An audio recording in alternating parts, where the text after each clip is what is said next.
Монгол Улсын сонгуулийн ерөнхийгөөрөө үзүүлж байна. Санал тэмдэглэх заавар. Монгол Улсын үндсэн хуульд оруулсан нэмэлт өөрчлөлтийн дагуу Улсын хурлын 126 гишүүнийг бид анх удаа сонгох гэж байна.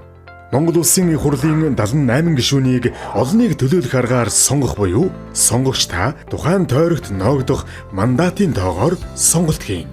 Харин Улсын хурлын 48 гишүүнийг хувь тэнцвүүлэн төлөөлөх аргаар буюу сонгогч та зөвхөн нэг нам эвслийг сонгоно.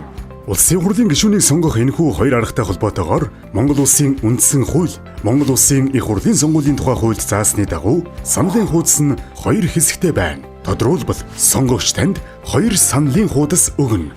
Улсын хурлын 78 гишүүнийг сонгох хэсэгт та өөрийн сонгохыг хүссэн тухайн тойрогт ноогдох мандатын тоотой тэнцүү тооны нэр дэвшигчийн нэрийн өмнөх 100 дугуйг дүүргэн будаж саналаа тэмдэглэнэ. Ингэхдээ тухайн тойргийн мандатын тооноос илүү эсвэл дутуу тоогоор тэмдэглвэл таны саналын хуудас хүчингүйд тооцогдохыг анхаараарай.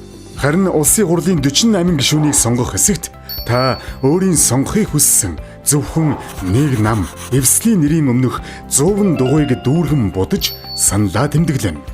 Нэгээс илүү нам эвсэлд санал тэмдэглэсэн бол таны саналын хуудас хүчингүйд тооцогдохыг анхаарна уу?